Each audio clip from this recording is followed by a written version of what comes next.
हमारे साथ एक युवा और हैं, हम इनसे भी जानते हैं। आपका नाम क्या है, आप कहाँ से आए हो? मेरा नाम खेमराज है और मैं करौली डिस्ट्रिक्ट से आया हूँ। हाँ। और हमारी एक ही मांग है कि रीट के पद जो अध्यापक भर्ती परीक्षा जो 5 साल से चली आ रही है 2018-19 से, और बेरोजगारों के साथ कुठाराघात होता ही रहा है बीएड वालों और बीएसटीसी वालों के साथ, क्योंकि अध्यापक भर्ती को 5 साल हो चुके हैं। 5 साल एक भर्ती की तैयारी में अगर बंदा लगेगा तो वह बहुत परेशान हो जाएगा, क्योंकि आप समझते हैं कि एक भर्ती को 1 साल से ज़्यादा नहीं लगना चाहिए, लेकिन कोरोना काल की कुछ वजह रही थी और कुछ सरकार की नाकामियां रही है, जो कि पेपर लीक की वजह। सरकार तो अच्छी है, नाकाम कैसे हो सकती है? नाकाम इसलिए रही है, पेपर लीक की वजह से रही है। पेपर लीक पर लगाम नहीं लगवाई है और भर्ती को जल्दी नहीं निपटा पाई है और जल्दी से जल्दी ज्वाइनिंग नहीं करवा पाई है। 5 साल हो चुके हैं, एक बंदा 5 साल तक का खर्चा नहीं वहन कर सकता। कोचिंग है, क्लासें हैं, लाइब्रेरी है, रूम का खर्चा है, खुद का खर्चा है। तो इस प्रकार हमारी अब यही मांग है कि 5 साल तो हो गए, लेकिन अब जो हमारे साथ कुठाराघात हुआ है वो उसके साथ भलाई का काम ये किया जाए कि हमारे जो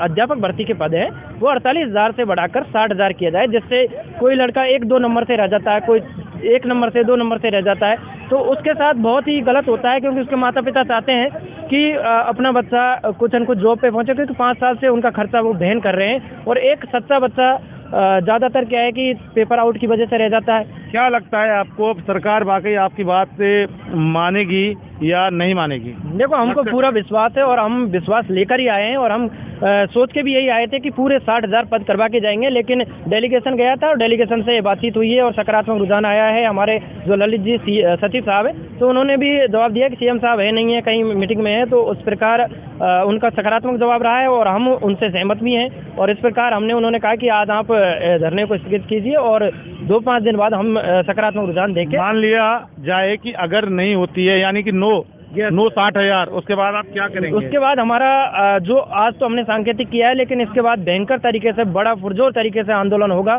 जो कि पूरे जयपुर में, पूरे राजस्थान में अलग ही आंदोलन दिखेगा, क्योंकि हमारे मांग कोई एक की मांग नहीं है। हमारे जो मान लो 17 लाख बंदे हैं जो जिनकी ये मांग है कि रीट के पद जो अध्यापक भर्ती है उसके पद 48,000 से बढ़ाकर 60,000 किए जाए। और इसकी जिम्मेदार सरकार होगी? बिल्कुल सरकार जिम्मेदार होगी, क्योंकि एक बेरोजगार आत्महत्या करने पर तुला हुआ है, क्योंकि आपने देखा है कि रीट की भर्ती 5 वर्ष से आ रही है। 5 वर्ष में न जाने कितनी आत्महत्या कर चुका है एक बेरोजगार रीट भर्ती का जो अभ्यर्थी है वो। तो इस प्रकार सरकार को 48,000 से बढ़ाकर 60,000 करके सभी को खुश किया जाए। और सरकार का चुनावी साल है, अंत साल है, तो सरकार को करना चाहिए और करने की हमको आशा है कि वो करेगी, क्योंकि आचार संहिता आने पर नई भर्ती नहीं हो सकती। ओल्ड भर्ती में ही पद बढ़ाकर 60,000 किया जाए। हमको खुश किया।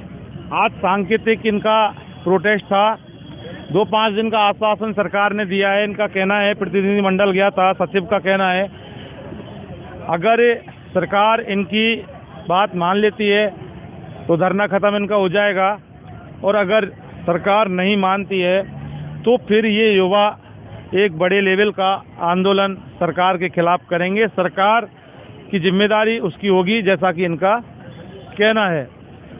इन्वेस्टिगेशन मीडिया और न्याय स्तंभ के लिए शहीद स्मारक से मतीश पारिक के साथ मैं जितेंद्र शर्मा।